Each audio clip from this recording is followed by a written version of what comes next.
আসসালামু আলাইকুম ওয়া রাহমাতুল্লাহি ওয়া বারাকাতুহু। নবী সাল্লাল্লাহু আলাইহি সাল্লামকে আল্লাহ রাব্বুল আলামিন পাঠিয়েছেন সবার পরে, মানে সকল নবীর শেষে খাতামুন নবিয়্যিন করে পাঠিয়েছেন। মানে আল্লাহ পাক আদম আলাইহিস সালাম থেকে আল্লাহ রাসূল সাল্লাল্লাহু আলাইহি সাল্লাম পর্যন্ত মাঝখানে অসংখ্য নবী রাসূল পাঠিয়েছেন। তবে আমি একটা সিরাতের কিতাবে নাম সহ বর্ণনা দেখেছি যে ৮২ জন, মানে আদম আলাইহিস সালাম থেকে আল্লাহ রাসূল সাল্লাল্লাহু আলাইহি সাল্লাম পর্যন্ত, তো সেই সিরাতের কিতাবে ৮২ জনের নাম উল্লেখ করেছেন। মানে আদম আলাইহিস সালাম ১ নম্বরে, নবী সাল্লাল্লাহু আলাইহি সাল্লাম ৮২ নম্বরে, মাঝখানে আরো ৮০ জন, মানে মাঝখানে এক অমুকের বাপ অমুক, অমুকের বাপ অমুক, অমুকের বাপ অমুক, এইভাবে বর্ণনা করতে করতে নবী সাল্লাল্লাহু আলাইহি সাল্লাম থেকে আদম আলাইহিস সালাম পর্যন্ত গেছে। তবে এখানে কোনো রেফারেন্স দেওয়া হয়নি যে উনি এই রেফারেন্স কোথায় পাইছে, কিভাবে পাইছে, কোনো রেফারেন্স উল্লেখ করেন নাই। এই জন্য এটাকে আমরা বিশুদ্ধ মনে করি না, যেহেতু এটা বিশুদ্ধ সনদের মাধ্যমে আসে নাই। তো কিন্তু মানে আমি যে কথাটা বলতেছি যে নবী সাল্লাল্লাহু আলাইহি সাল্লাম থেকে, আদম আলাইহিস সালাম থেকে নবী সাল্লাল্লাহু আলাইহি সাল্লাম পর্যন্ত আল্লাহ পাক অসংখ্য নবী রাসূল পাঠিয়েছেন। তন্মধ্যে সর্বশেষ খাতামুন নবিয়্যিন হিসাবে আল্লাহ রাব্বুল আলামিন নবী সাল্লাল্লাহু আলাইহি সাল্লামকে পাঠিয়েছেন। যেই সময়টাতে নবী সাল্লাল্লাহু আলাইহি সাল্লামকে আল্লাহ রাব্বুল আলামিন দুনিয়াতে পাঠান, সেই সমকালীন অবস্থাটা, সমকালীন পরিবেশটা, সে সমকালীন পরিবেশটা জানা না থাকলে তাহলে রাসূলুল্লাহ সাল্লাল্লাহু আলাইহি সাল্লামের সিরাত জানা সম্ভব না। এজন্য প্রত্যেক আলেমের, আমাদের সালাফ যারা, সালাফুস সালেহিন, তাদের কিতাব পড়ার আগে তাদের যুগের অবস্থাটা জানতে হবে। তারা যে যুগে পৃথিবীতে ছিলেন সেই যুগের অবস্থাটা কেমন ছিল, তাদের মোকাবেলাটা কাদের সাথে হয়েছে, কোন ধরনের বেদাতের সাথে বা কোন ধরনের শিরিককারীদের সাথে তার মোকাবেলা হয়েছে, ওই প্রেক্ষাপটগুলো না জানলে তার সম্পর্কে বিস্তারিত জানা বা তাকে বোঝা, প্রকৃতভাবে বোঝা সম্ভব না। এজন্য আল্লাহ রাসূল সাল্লাল্লাহু আলাইহি সাল্লাম যেই যুগে যে সময়ে এসেছেন, সেই সময়ে পৃথিবীর অবস্থাটা কেমন ছিল, সেই সময়কার মানুষগুলা কেমন ছিল, সেই সময়ের মানুষের আকীদা কেমন ছিল, বিশ্বাস কেমন ছিল, এই বিষয়গুলো আমাদেরকে সংক্ষেপে জানতে হবে। জানলে আমাদের সামনে আরো স্পষ্ট হবে যে রাসূলুল্লাহ সাল্লাল্লাহু আলাইহি সাল্লামকে আল্লাহ রাব্বুল আলামিন একটা উসওয়ায়ে হাসানা, খুলুকে আজিমকে আল্লাহ পাক দুনিয়াতে পাঠাচ্ছেন। তো সেই খুলুকে আজিমটা কেমন অবস্থার মধ্যে এসেছিলেন। ওই যুগে যে মানুষগুলো পৃথিবীতে বসবাস করতেন, এই মানুষগুলোর আমরা বলি যে আইয়ামে জাহেলিয়া যুগের মানুষ, জাহেলি যুগ বলে থাকি, বলি না? এটাকে ঐতিহাসিকগণ যুগে যুগে জাহেলি যুগ হিসাবে অভিহিত করছেন, যে এটা একটা জাহেলি যুগ, অজ্ঞতার যুগ, মূর্খতার যুগ, জাহালতের যুগ, অন্ধকার যুগ। কিন্তু সেই যুগের মধ্যে আমরা দেখি যেমন একদিকে ছিল শিরকের অন্ধকার, কুফরির অন্ধকার, আরেকদিকে ছিল তাওহীদ। মানে সেই যুগে, সেই সময়ের মধ্যে শিরিক, কুফর, নেফাক এগুলো যেমন ব্যাপক আকারে বিস্তার লাভ করছে, ঠিক একইভাবে কিছু তাওহীদবাদী মানুষও সেই সমাজে ছিল। সে সমাজে তাওহীদ ছিল না এমন না, কিন্তু তাওহীদবাদী মানুষের সংখ্যা ছিল একেবারে অল্প, হাতে গোনা অল্প কিছু মানুষ। তো আমরা প্রথমে এটাকে দুই ভাগে আলোচনা করব। প্রথমে আসি আমরা যে পরিপূর্ণ তাওহীদবাদী মানুষ যে সেই যুগে ছিল, আমরা সেটা কেমনে বুঝতে পারি যে সেই যুগে যে কিছু মানুষ তাওহীদে বিশ্বাস করত, তাওহীদবাদী ছিল। এটা আমরা সেই যুগের কিছু কবিতার মাধ্যমে, শেরের মাধ্যমে আমরা পাই। এজন্য কবিতাকে বলা হয় আশ-শি'রু দিওয়ানুল আরব। মানে কবিতাটা হলো, শেরটা হলো সেই যুগের, ওই যুগের আরবদের দিওয়ান, আরবদের রেজিস্টার। অর্থাৎ ওই যুগের আরবদেরকে জানতে হলে ওই যুগের সাহিত্য জানতে হবে, ওই যুগের কবিতা জানতে হবে। তো ওই যুগে যে কবিতাগুলো রচিত হয়েছে, অনেক কবিতা আছে তাওহীদি কবিতা। যেমন সেই যুগের একজন প্রসিদ্ধ কবি ছিলেন জুহাইর বিন আবি সুলমা। জুহাইর বিন আবি সুলমা, ওনার ছেলে হলেন কাব ইবনে জোহের রাদিয়াল্লাহু তাআলা, তিনি সাহাবী ছিলেন এবং তাকে নবী সাল্লাল্লাহু আলাইহি ওয়াসাল্লামের কবি বলা হয়। হাসান ইবনে সাবিত আর কাব ইবনে জোহের রাদিয়াল্লাহু তাআলা আনহু অনেক কবিতা রচনা করেছেন। তো তার বাবা জোহের বিন আবি সুলমা, তিনি সেই জাহেলি যুগে কবিতা লিখছেন, ফালা তাকতুমুন্নাল্লাহা মা ফি নুফুসিকুম লিয়াখফা ওয়া মাহমা ইউক্তামিল্লাহু ইয়ালামি। সেই যুগের জাহেলি যুগের কবি বলতেছে, ফালা তাকতুমুন্নাল্লাহা মা ফি নুফুসিকুম, তোমাদের অন্তরের ভিতরে, মনের ভিতরে কি আছে সেগুলো আল্লাহর কাছে গোপন রাখা যাবে না। তোমাদের অন্তরে, তোমাদের নফসের ভিতরে কি লুকায়িত আছে আল্লাহ থেকে গোপন করতে চাইলেও গোপন করতে পারবে না। ওয়া মাহমা ইউক্তামিল্লাহু ইয়ালামি, যত কিছু তোমরা গোপন করো না কেন ওই আল্লাহ তোমাদের সব জানেন। সুবহানাল্লাহ। এই জাহেলি যুগের কবি, জাহেলিয়াতের সময়ের কবি জোহের বিন আবি সুলমা, এবং ঐতিহাসিকেরা বলছেন যে তাদের বংশের মধ্যে 70 জন নাম করা কবি ছিল। নারী পুরুষ মিলে জোহের বিন আবি সুলমার বংশে 70 জন কবি ছিল, এবং তারা সবসময় কবিতা দিয়ে কথা বলতো একজন আরেকজনের সাথে। এমনকি ঐতিহাসিকেরা বলছেন মা ছেলেকে খাওয়ার জন্য ডাকতো, কবিতা দিয়ে ডাকতো। ছেলেকে যদি ডাকার দরকার হতো মায়ে কবিতা দিয়ে ডাকতো। ছেলে যদি মার সাথে কথা বলতো, ছেলে কবিতা দিয়ে কথা বলতো মায়ের সাথে। এরকম পরিবার ছিল জোহের বিন আবি সুলমার পরিবার। ঐতিহাসিকেরা জোহের বিন আবি সুলমার পরিবার সম্পর্কে আরো অনেক বর্ণনা দিচ্ছেন। আচ্ছা, জোহের বিন আবি সুলমা সে সময় বলতেছেন যে তোমরা তোমাদের মনের ভিতরে কোনো কিছু গোপন রাখতে পারবা না, যতই গোপন করো না কেন আল্লাহ রাব্বুল আলামিন সব জেনে যাবেন। তাহলে এই কবিতার আরো অনেকগুলো লাইন আছে, এই কবিতার এই লাইনগুলো মুআল্লাকার মধ্যে এসেছে। তাহলে এই কবিতা থেকে বোঝা যায় সেই যুগের মানুষেরাও, মানে ওই কবিতাটা ওই যুগের দর্পণ, ওই যুগের মানুষের প্রতিচ্ছবি। তাহলে ওই যুগে কিছু মানুষ আল্লাহ পাকের এলমে বিশ্বাসী, তাওহীদে বিশ্বাসী, এরকম মুমিনও তখন পৃথিবীতে ছিল। লবিদ ইবনে রবিয়া, উনি আরবের বিখ্যাত কবিদের, বড় বড় মুআল্লাকাতের কবিদের মধ্য থেকে একজন কবি, লবিদ ইবনে রবিয়া। তিনি ইসলাম গ্রহণের পরে আর কবিতা লিখতেন না, কিন্তু মাঝে মাঝে যখন কোরআনের আয়াত নাজিল হইতো, আয়াত শোনার সাথে সাথে তার ভিতর থেকে কবিতা বাইরে যেত, বলে ফেলতেন। কিন্তু তিনি ইসলাম গ্রহণের পরে আর কখনো কবিতা লেখেন নাই, কিন্তু ইসলাম গ্রহণের আগে ওনার অনেক কবিতা আছে। তো লবিদ ইবনে রবিয়া লিখছেন, আলা কুল্লু শাইইন মা খালাল্লাহ বাতিলু ওয়া কুল্লু নাঈমিন লা মুহালাতা যাইলু। লবিদ ইবনে রবিয়া লিখতেছেন যে আলা কুল্লু শাইইন মা খালাল্লাহ বাতিলু, জেনে রাখো আল্লাহ ছাড়া যত জিনিস আছে সব বাতিল।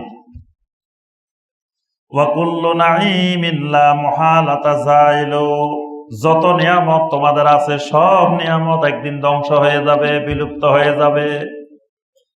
তাহলে বোঝা যায় ওই যুগের মানুষ, এটা বিশ্বাসী মানুষও ছিল যে আল্লাহ ছাড়া সব বাতিল, আল্লাহই একমাত্র হক, এটা বিশ্বাসী লোক ছিল।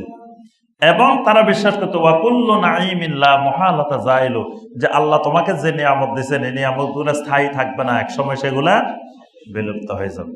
এইরকম আরো অনেক কবিতা সেই যুগের পাওয়া যায়। সেই যুগের মধ্যে তাওহীদ ছিল, কিন্তু এই তাওহীদবাদী মানুষগুলা কেমনে শিরকে আসলো এটাও একটা জানা দরকার। তারা কিন্তু আওলাদে রাসূল, ওই মক্কার মানুষগুলো সব কি আওলাদে রাসূল। কোন নবীর আওলাদ? ইব্রাহিম আলাইহিস সালামের আওলাদ, ইসমাঈল আলাইহিস সালামের আওলাদ। এখানে বাইতুল্লাহ কাবা ভিত্তিপ্রস্তর স্থাপন করছেন, তৈরি করছেন ইব্রাহিম আলাইহিস সালাম। ইসমাঈল আলাইহিস সালাম এই কাবার খাদেম, এবং এরা সেই উত্তরাধিকার সূত্রে এই কাবার খাদেম, রক্ষণাবেক্ষণকারী। কিন্তু এই কাবার খাদেম মুশরিক হয়ে গেল কিভাবে?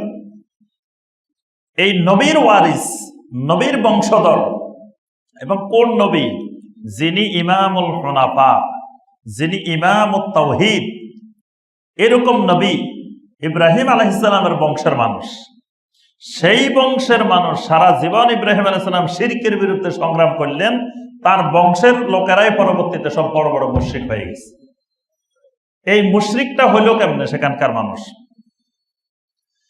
এই আরবের মধ্যে, মক্কার মধ্যে একজন বিখ্যাত বড় আলেম ছিল, এবং তিনি খালি আলেম না, তিনি বড় আলেম, বড় দরবেশ, বড় আল্লাহওয়ালা, ওই জমানার সবচেয়ে বড় ওলি, সবচেয়ে বড় আলেম, সবচেয়ে বড় দরবেশ, সবচেয়ে বড় আলেম। তার নামটা হলো আমর ইবনে লুহাই। আমর ইবনে লুহাই ইবনে আমের আল খুজাই। তিনি খুজা গোত্রের নেতা ছিলেন। এই নামটা মনে রাখবেন, আমর ইবনে লুহাই। আমর ইবনে লুহাই ইবনে আমের আল খুজাই। এই আলেম, এই দরবেশ একবার শাম দেশে সফরে গেছে, শাম দেশে ভ্রমণে গেছে। সেখানে যাই দেখতেছে সেখানকার লোকেরা হুবাল মূর্তির পূজা করতেছে, ইবাদত করতেছে। হুবাল নামে একটা মূর্তি বানায়, দেবতা বানায়, সেখানকার লোকেরা হুবালের ইবাদত করতেছে। তিনি জিজ্ঞাসা করলেন, এই মিয়ারা, তোমরা এই হুবালের এই দেবতার ইবাদত করো কেন?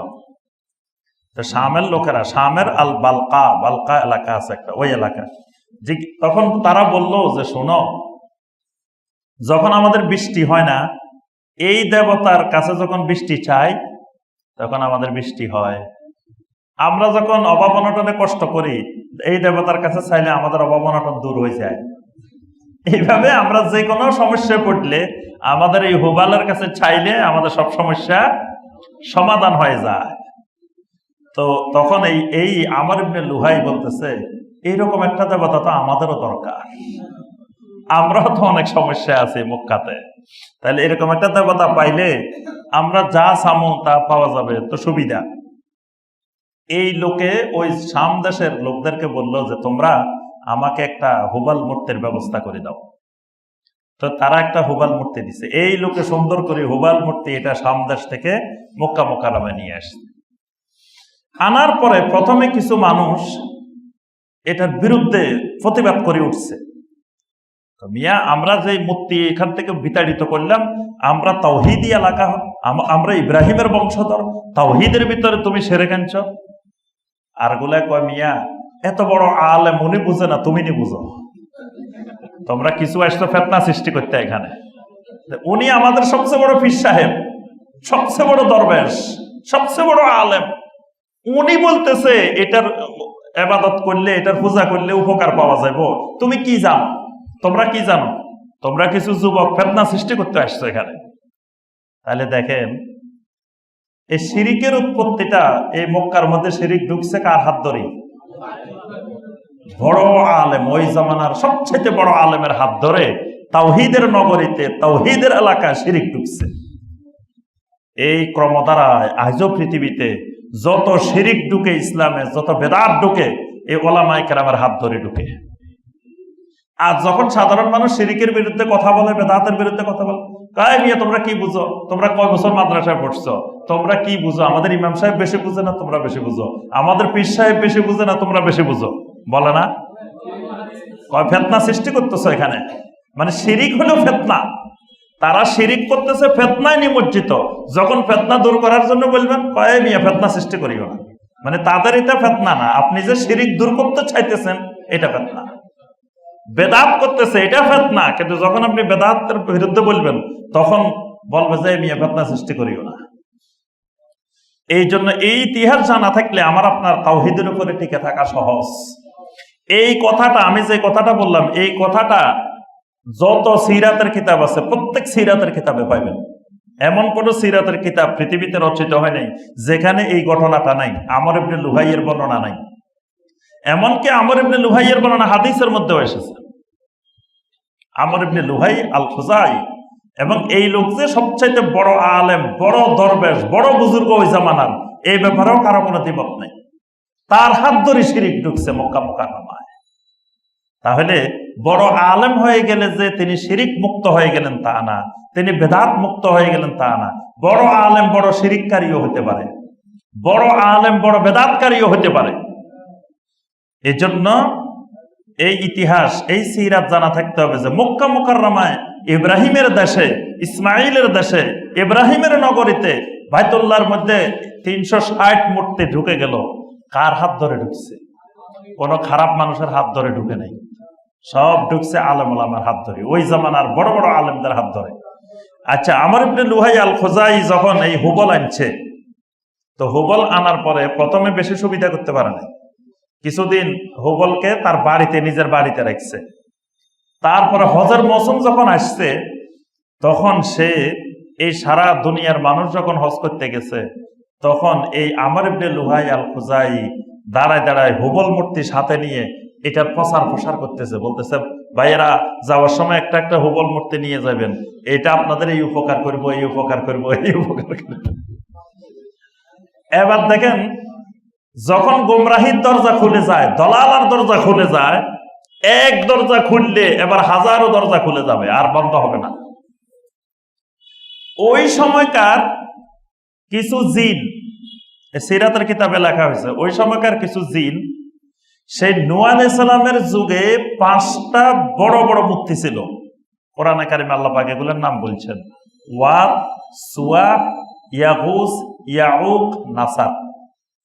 এই 5টা মূর্তির নাম আল্লাহ কোরআনে বলছে। এটা নূহ আলাইহিস সালামের জমানার মূর্তি, মানে নূহ আলাইহিস সালামের যুগের 5 জন বিশিষ্ট বড় বড় আলেম, বড় বড় দিনদার সালেহীন বান্দা ছিলেন এরা। এরা মারা যাওয়ার পরে আস্তে আস্তে লোকেরা এদের মূর্তি বানায় ইবাদত শুরু করছে। এই 5টার নাম কিন্তু খুবই ভালো মানুষ, আল্লাহর বান্দাদের নাম, খুবই আল্লাহওয়ালা বান্দা, দিনদার বান্দাদের নাম, ওয়াদ, সুয়া, ইয়াগুস, ইয়াউক, নাসার। জিনেরা এসে ওই আমর ইবনে লুহাইকে বলল, শোনো, যে তোমরা যে তাওরাত ইনজিলে এই যে ওয়াদ, সুয়া, ইয়াগুস, ইয়াউক, নাসারের নাম শুনছো, এরা কোথায় আছে জানো? আমরা এদের তথ্য জানি, এদের মূর্তি এই জেদ্দা নগরীতে আছে, তুমি আসো, তোমার আমরা বের করে দিব। এবং মাটির নিচ থেকে, মানে এই মূর্তিগুলো নূহ আলাইহিস সালামের প্লাবনের সময়, মানে আগে মূর্তিগুলো তো করেছিল, নূহ আলাইহিস সালামের প্লাবনের সময় এগুলো মাটির নিচে ছাপা পড়ে গেছে। ওই মাটির নিচের থেকে আমর ইবনে লুহাই এই 5টাও বাহির করে নিয়ে আসছে। শাম দেশ থেকে তো আনছে হুবল, জেদ্দা থেকে মাটির নিচ থেকে খোদাই করি এই 5টা নিয়ে আসছে। এবং আনি বলতেছে, দেখো, এবার সবাইকে দেখো আমাদের হুজুর কত বড় আল্লাহর ওলি, কয় হাজার বছর আগের মূর্তিও বাহির করে নিয়ে আসছে। আজকের জমানায় কিন্তু ওলি হইলে এরকম, যে যত বেশি শিরিকের আবিষ্কার করতে পারে, যত বেদাতের আবিষ্কার করতে পারে, উনি তত বড় আল্লাহর ওলি। দেখো আমাদের আল্লাহর ওলি কোন পর্যায়ে পৌঁছে গেছে, যে নূহ আলাইহিস সালামের যুগের মূর্তি সেইগুলো উনি মাটির নিচ থেকে বের করে নিয়ে আসছে। এবার এই হুবলের সাথে যোগ হয়েছে ওই 5টা, 6টা। এবার উনি এই 6টার ডিলার হয়ে গেছে। আগে তো একটা সাপ্লাই দিত, এবার 6টা সাপ্লাই দিতেছে। এই 6টা আবার কয়দিন পরে কি করছে উনি, মানে মক্কা মুকাররমার এই কুরাইশ বংশের এই 6টা প্রধান প্রধান শাখা ছিল। এই খোজা একটা শাখা, উনি খোজা গোত্রের নেতা ছিলেন। এরকম 6টা গোত্র, উনি 6 গোত্রে 6টা ভাগ করে দিছে। যাও, তোমরা এটা করো, তোমরা এটার করো, তোমরা এটার করো। এইভাবে ভাগ করে দেওয়ার পরে পর্যায়ক্রমে আস্তে আস্তে আস্তে আস্তে আস্তে এই মক্কা মুকাররমা পুরা শিরিকের নগরীতে পরিণত হয়ে গেল। এক লোকের হাত ধরে, এই আমর ইবনে লুহাই ইবনে আমের আল খুজাই, যত ওই যে তাওহীদবাদী মানুষ যেগুলা ছিল, এরা যত বাধা দিছে কিচ্ছু শুনে নাই। মিয়া এত বড় আলেমে বলতেছে এটাতে অসুবিধা নেই, এটা শিরক হবে না, তুমি শিরক বসে বুঝো না, উনি আমর ইবনে লুহাই বেশি বুঝে। সাধারণ তাওহীদবাদী মানুষ যেগুলো ছিল, এই মানুষগুলার কথা কেউ শুনে নাই। কারণ ওই যে বড় বড় আলেমেরা বলতেছে, তো এদের সাধারণ মানুষের কথা কে শুনবে? এই মক্কা নগরীর শিরিককে তারা রুখতে পারে না, পুরা নগরী, এমনকি আস্তে আস্তে আল্লাহর ঘরের ভিতরেও গিয়ে এগুলো ঢুকে গেছে। ঢুকতে ঢুকতে ঢুকতে ঢুকতে এই হুবল দিয়ে শুরু। নবী সাল্লাল্লাহু আলাইহি ওয়াসাল্লাম যেদিন মক্কা বিজয় করছেন, সেদিন ছিল কয়টা? 360টা। একটা ডালপালা গজাইতে গজাইতে গজাইতে 360 গিয়ে যায়, থামছে। পরে আল্লাহ রাসূল সাল্লাল্লাহু আলাইহি ওয়াসাল্লাম বিদায় হজের পরে, এই মক্কা বিজয়ের পরে নবী সাল্লাল্লাহু আলাইহি ওয়াসাল্লাম এগুলা সব নির্মূল করছেন বাইতুল্লাহ থেকে। পরে আস্তে আস্তে এগুলো আমাদের দিকে চলে এসছে। ওখান থেকে নির্মূল হওয়ার পরে বাংলাদেশেও 360 জন চলে এসছে। কি চলে এসছে না? আল্লাহ রাসূল সাল্লাল্লাহু আলাইহি ওয়াসাল্লাম মক্কা মুকাররমা থেকে বিতাড়িত করছে 360টা। তো শয়তান ওই যে দেখেন নূহ আলাইহিস সালামের যুগে মাটির নিচে গেছে, সেখান থেকে বাইর করে নিয়ে আসছে আমর ইবনে লুহাই। তো মক্কা থেকে 360টারে বিতাড়িত করছে। এগুলো আস্তে আস্তে বাংলাদেশ, ভারত, পাকিস্তান এদিকে চলে আসছে। আসি এগুলা সব এই অঞ্চলে দখল করছে। আচ্ছা, এই জাহিলি যুগের মানুষদের মধ্যে এক শ্রেণীর মানুষ তো তাওহীদবাদী, এক শ্রেণীর মানুষ শিরককারী, আর এক শ্রেণীর মানুষ ছিল প্রকৃতিবাদী। প্রকৃতিবাদী তো বুঝেন, মানে এরা প্রকৃতি পূজারী। এদের কথা যে আল্লাহ বলতে কিছু নাই, আখিরাত কিছু নাই, দুনিয়াটাই সব, এখানেই খাওয়া দাওয়া, এখানেই ফুর্তি করা, এখানেই সব। কে বলে স্বর্গ নরক, এটা কোথায়? স্বর্গ নরক তো এখানেই। এটাই প্রকৃতিবাদী। দুনিয়াটাই স্বর্গ, দুনিয়াটাই নরক, দুনিয়াটাই জান্নাত, দুনিয়াটাই জাহান্নাম। মানে এটা সব প্রকৃতির কারণে হয়। আল্লাহ পাক কোরআনে কারিমে সূরা আল জাসিয়ার মধ্যে বলেছেন, ওয়াকালু মা হিয়া ইল্লা হায়াতুনাদ দুনিয়া নামুতু ওয়া নাহইয়া ওয়া মা ইউহলিকুনা ইল্লা দাহার। তারা বলে, আরে দুনিয়ার জীবনটাই একমাত্র জীবন, এখানেই মরি, এখানেই বাঁচি। আর ওয়া মা ইউহলিকুনা ইল্লা দাহার, যুগের বিবর্তনে, যুগের আবর্তনে আমরা ধ্বংস হয়ে যায়, হারিয়ে যায়। এটা আর কিছুই না, এটা মানুষ আসে যায়, যুগের আবর্তনে, প্রকৃতির বিবর্তনে চলে যায়।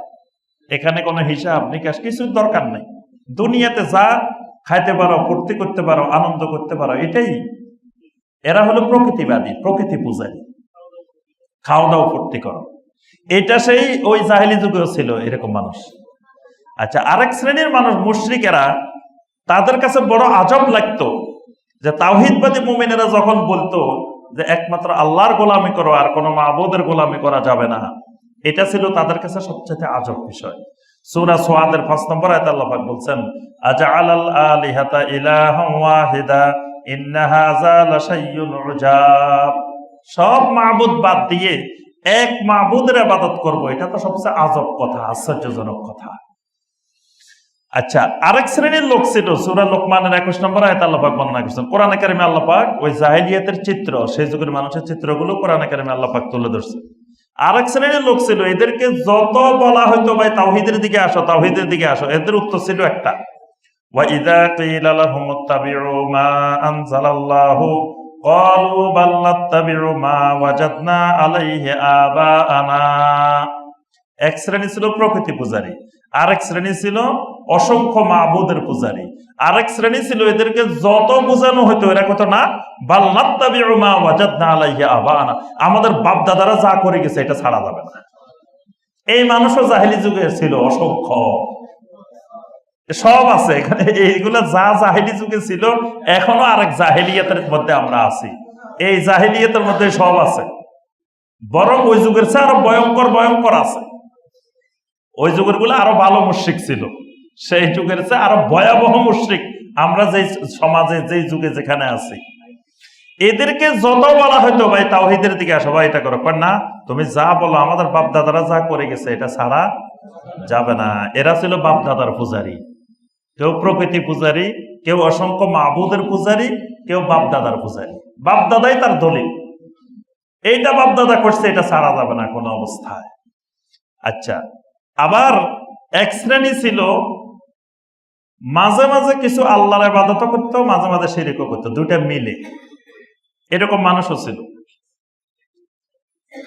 আল্লাহর কিছু ইবাদত যেগুলো ভালো লাগতো ওগুলো করতো, আবার যেগুলো ভালো লাগতো না সেগুলো করতো না। দেখবেন এখনো কিছু মুসলমান আছে কোরবানি করে, কিছু কিছু ভালো ভালো কাজ করে, কিছু ইবাদত করে, আবার নামাজ পড়ে না, কিছু করে না।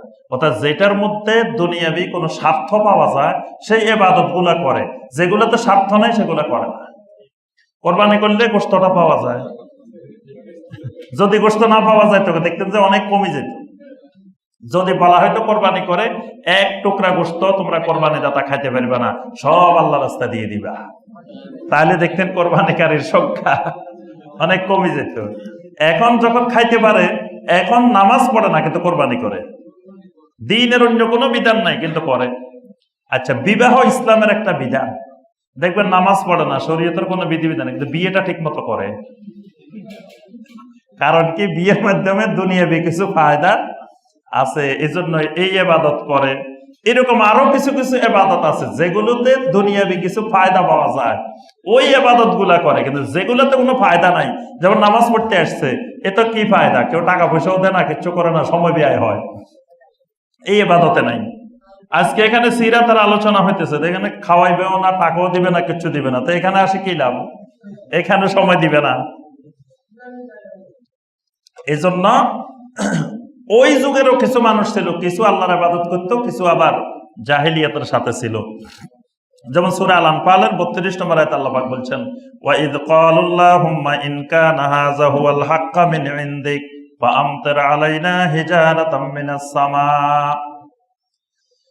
এইরকম পরিস্থিতিতে থাকার পরে তাদেরকে যখন তাওহীদের দাওয়াত দেওয়া হইতো, তখন তারা বলতো যে আল্লাহ, আমরা যদি হকের উপরে না থাকি, যদি মুহাম্মদ সাল্লাল্লাহু আলাইহি সাল্লাম এবং তার সাহাবীরা হকের উপরে থাকে, তা আমাদের উপরে পাথরের বৃষ্টি নাযিল করো। মানে এত গভীর বিশ্বাস যে এত শিরিক করার পরেও হেদায়েতের উপরে আছে। মানে শিরিক আর শিরিক, শিরিক আর শিরিক, পুরা জিন্দেগি শিরিকে ভরা, তাও তারা বিশ্বাস করে তারা শতভাগ হেদায়েতের উপরে আছে। আমাদের বাংলাদেশেও দেখবেন কত মানুষ শিরিকে আগাগোড়া ডুবে আছে, তাও মনে করে তারা হকের উপরে আছে, তারাও একমাত্র হকের উপরে আছে। খালি হকের উপরে না, মনে করে একমাত্র। দুনিয়ার সব শিরিকের মধ্যে আছে, তাও আমরা সুন্নি, আমরা আহলে সুন্নাত। অথচ আহলে শিরক, দুনিয়ার শিরকের মধ্যে, দুনিয়ার বিদআতের মধ্যে, তাও কিন্তু নিজেদেরকে শতভাগ হক মনে করে। বরং যারা সুন্নতের আমল করে তাদেরকে তারা গোমরা মনে করে। তাহলে এইরকম মানুষ সেই যুগেও ছিল, জাহেলি যুগেও ছিল। নবী সাল্লাল্লাহু আলাইহি ওয়াসাল্লাম 4টা কাজকে জাহেলিয়াত বলছেন। আরবাউন ফি উম্মতি মিন আমরিল জাহেলিয়া লা ইয়াতরুকুনাহুন্না। নবী সাল্লাল্লাহু আলাইহি ওয়াসাল্লাম বলেন, জাহেলিয়াতের 4টা কাজ আছে, যে 4টা কাজ জাহেলিয়ত থেকে আমার উম্মতের ভিতরে আমদানি হয়ে গেছে, আমার উম্মতেও ছাড়ে না 4টা জাহেলিয়াত। 1 নম্বর হলো আল ফাখরু ফিল আহসাব। ফখর করে। কি করে? সবসময় ফখর করে, মানে তার পদমর্যাদা, তার বংশমর্যাদা, তার জ্ঞান গরিমা, এগুলো নিয়ে গর্ব করতে থাকে, অহংকার করতে থাকে। এটা জাহেলিয়াত, এটা জাহেলিয়াতে ছিল, এটা আমদানি হয়ে আমার উম্মতের মধ্যে চলে আসছে। ওয়াত্তানু ফিল আনসাব, বংশধরে গালিগালাজ করা।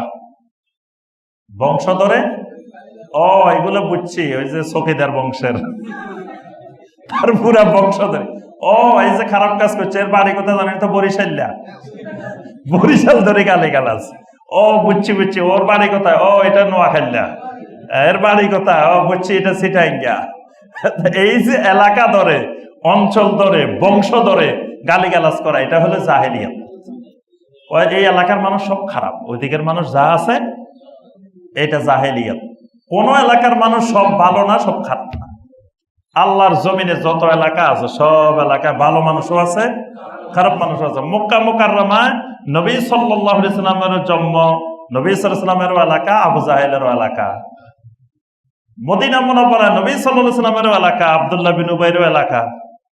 তাহলে জমিনে এমন কোন জনপদ নাই যেখানে সবাই ভালো সবাই খারাপ, কিন্তু সবাই ধরে গালিগালাজ করা, এটা হলো জাহেলিয়াত। ওয়াল ইস্তিসকা বিন নুজুম। 3 নম্বর জাহেলিয়াত হলো নক্ষত্রের মাধ্যমে বৃষ্টি কামনা করা। নক্ষত্রের মাধ্যমে বৃষ্টি কামনা, নক্ষত্রের মাধ্যমে বৃষ্টি কামনা আছে বাংলাদেশে।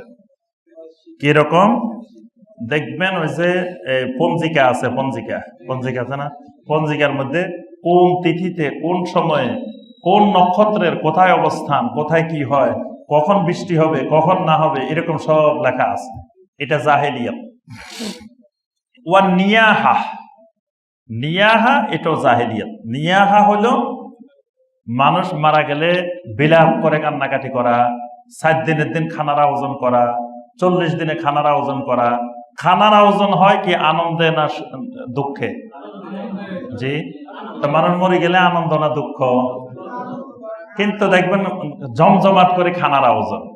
এই জন্য আমাদের এই ডক্টর আব্দুল্লাহ জাহাঙ্গীর রাহিমাহুল্লাহ বলতেন, কয় মানুষ মারা যাওয়ার পরে খানা দিছে, খায় আর আসার সময় কয়, আল্লাহ এই বাড়িতে যেন প্রতি বছর একটা একটা করে মরে, যাতে খানাটা ঠিক মতো আমরা পাইতে পারি। না মরলে তো এরকম খানা পাওয়া যায় না, মরলে এরকম খানা পাওয়া যায়, যাতে প্রতি বছর বছর মরে। তাহলে এই যে মানুষ মারা গেছে, অথচ খানা পিনার আয়োজন। খানা পিনার আয়োজন হলো আনন্দের ক্ষেত্রে। নবী সাল্লাল্লাহু আলাইহি ওয়াসাল্লাম বলেছেন, আউলে মালাও বিশাতিন, বিয়ে শাদী হয়েছে একটা ছাগল দিয়ে হইলেও ওলিমা দাও, খানার আয়োজন করো। এটা আনন্দ প্রকাশের জন্য, বিবাহের আনন্দ প্রকাশ করার জন্য। এখন মানুষ মারা গেলে খানার আয়োজন করা, তারপরে মারা গেলে বিলাপ করে কান্নাকাটি করা। জাহিলিয়াতের যুগে নিয়াহা এমন পর্যায়ে পৌঁছছিল, মানুষ মারা গেলে ভাড়া করে নিয়ে আসতো। কিছু পেশাদার মহিলা ছিল, যেমন এখন পেশাদার ভিক্ষুক আছে, অনেকে ভিক্ষুক দিয়ে ব্যবসা করে, এরকম আছে না, যে কেউ 50 জন ভিক্ষুকের ব্যবসা করে, কেউ 100 জন করে। সকালবেলা সুন্দর করে গাড়িতে করে বিভিন্ন জায়গায় দিয়ে আসে, আবার দুপুরে খাবার দিয়ে আসে, আবার নিয়ে আসে। এটা একটা তার বিজনেস, ব্যবসা, বিশাল আকারের রমরমা ব্যবসা। ঠিক জাহিলি যুগে এই কামদার মহিলার ব্যবসা চলতো। মানে অমুক জায়গায় একজন মারা গেছে, তো খবর দিত যে আমাদের অমুক নেতা মারা গেছে, 100 জন পাঠাই দাও, বাস ওখানে 100 জন পাঠাই দিত। 100 জনে বসে বসে কান্নাকাটি করতো, বিলাপ করে।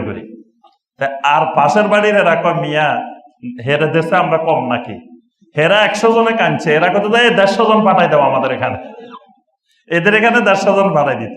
আরেক এলাকার লোক আরো ধনী, আরো প্রভাবশালী, তারা 200 জন নিয়ে আসতো। এইভাবে কার বাপ মরছে, কতজন কাঁদছে, এটা নিয়েও জাহেলি যুগে প্রতিযোগিতা হইতো। এটাকে বলা হয় নিয়াহা। এবং অনেক কবি কবিতার মধ্যে এটা নিয়ে ফখর করত যে আমাদের বংশের নেতা মারা গেছে, জমিনে এমন কেউ ছিল না কান্দে নাই, সমস্ত মাখলুক কাঁদছে। এক নেতা নাকি মারা গেছে, এরকম সব কাঁদছে জমিনে। এটাকে বলা হয় নিয়াহা। নবী সাল্লাল্লাহু আলাইহি ওয়াসাল্লাম বলছেন যে এইটাও জাহেলিয়াত।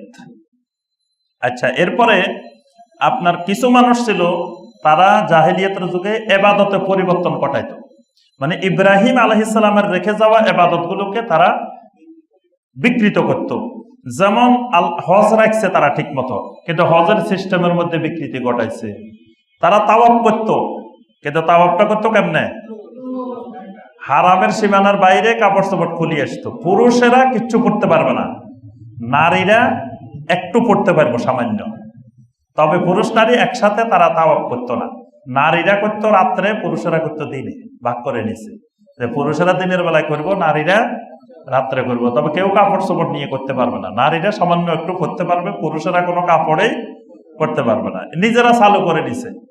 তারপরে তাওয়াফের মধ্যে ইব্রাহিম আলাইহিস সালামের যে তালবিয়া, লাব্বাইক আল্লাহুম্মা লাব্বাইক, লাব্বাইক লা শারীকা লাকা লাব্বাইক, এই তালবিয়া বাদ দিয়ে তালবিয়ার মধ্যে যোগ করছে লাব্বাইক আল্লাহুম্মা লাব্বাইক, লাব্বাইক লা শারীকা লাকা ইল্লা শারীকান হুয়া লাকা তামলিকুহু ওয়া মা মালাক, নিজেরা তালবিয়া বানাই নিছে।